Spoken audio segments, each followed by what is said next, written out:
Itasca and Winnebago's. But anyway, everybody always wants to know about this. It's very cute. It's pretty. Everywhere we go, people are interested in it. So I'm going to take you on a little walk through.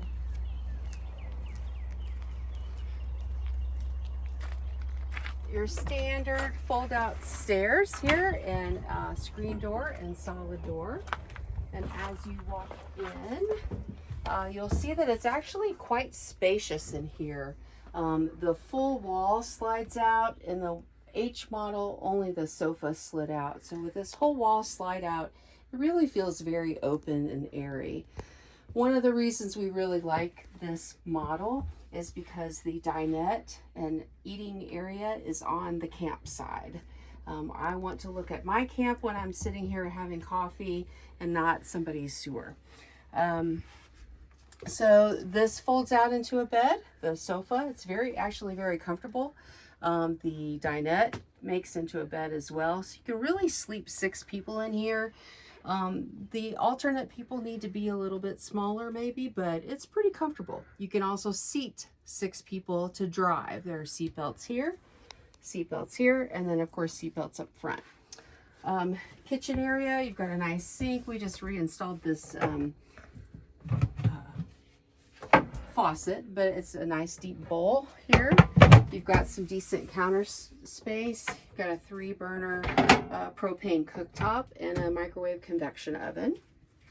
Plenty of drawer space here. Room for all the dishes and cups here. There's some room for cleaning supplies and trash under the sink there. You've got a pantry here. This is how I do my chips and things that get smushed. So you've got pull-out drawers here where you have plenty of space for peanut butter and canned goods. The cabinets are very roomy. Got food there, clothing and those kinds of things there. The great thing about the jackknife sofa too is when you lift it up, I don't know if you can see, but I've got a lot of stuff stored under there too. So you've really got quite a bit of room for your things. Those nice cabinets there.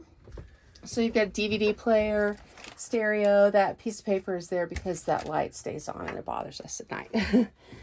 Decent sized refrigerator. It's not very full because we're not here for very long this weekend, but you get quite a bit of stuff. Great thing about this one too is it runs on propane, electricity. So, and it'll auto switch over if you need to. So in here, the shower is really a good size shower.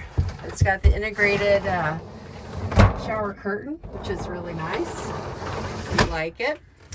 And then you've got a really decent sized medicine cabinet. We've got a lot of stuff packed in there. And then you've got this closet here with hanging clothes, and then it goes all the way back with shelves in the back. So it's really handy. And then you've got plenty of storage under here as well. So we really like this model. This is a sliding door. With mirror. All your control center right here. Everything is really very handy. It's a great model to cook in. We've taken some really big trips. We've been on a 2-week trip with 2 kids, us and 2 kids, and we had plenty of space, really. It was really nice. Very reliable. So this was a full curtain at first. I split it in half so you could get to the cockpit. These chairs do spin around. It's not super hard to do, but we don't do it very often just because we don't need that much seating space. But it's very comfortable.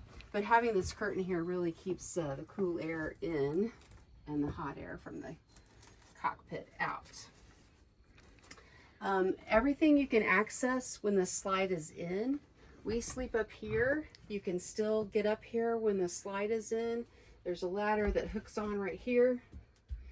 And you're able to get that ladder on even when this couch is moved forward.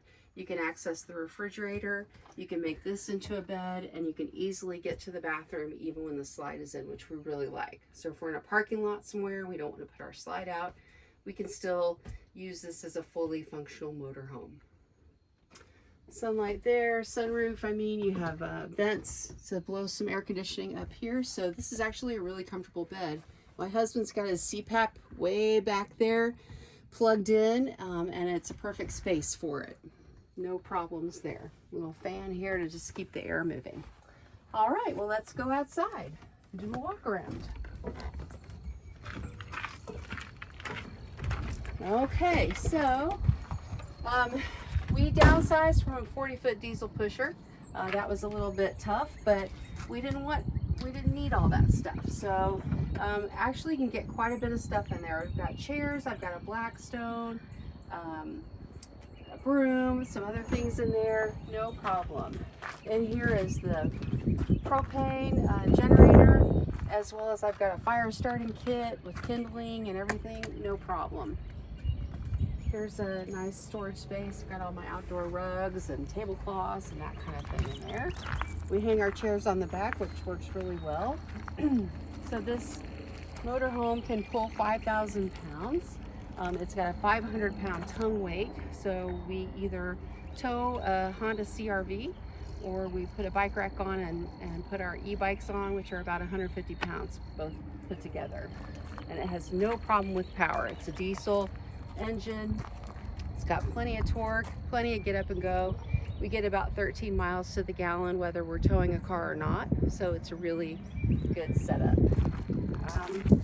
Here you have the wet bay and the electricity. We've got a little shower. We call it our shoe rinse or foot rinse station. For when we've been at the beach, you can rinse your feet off back here without tracking sand in. My husband put on the sewer hose holder. That was a DIY project, which has been really great because we used to have to wrap it up in a laundry basket, put it in that bin, and that was kind of not the greatest. But we did have another storage bin where we keep our leveling blocks and just outdoorsy stuff, the water hose, that kind of thing. So here's the gas tank fill right here. Great thing about this year is it's pre-DEF, so you don't need DEF to run this motorhome. It's been so easy, so great. Just fill it up with fuel and you're good to go. No DEF. I think it was the year after this maybe that they started using DEF. Only thing about a 2010, it's actually a 2009 put on a 2010 Dodge Sprinter chassis, I believe, but they changed the badging to the Mercedes badging. But the only thing about this year is that it's a little bit difficult to get any real complicated mechanical work done because our local mechanics say that they don't have the right computer programming to do this age. But my husband was able to change the fuel filter, do the oil change. We do have somebody that will do tires. But if we had any big engine work to do, we'd probably have to drive a little ways to get it done. But it's been a great, reliable vehicle. It's got about 86,000 miles on it. We've had it about 4 years. Got a great deal on it at the beginning of the pandemic. And we are so glad we bought this motorhome. We love it. Thanks for watching.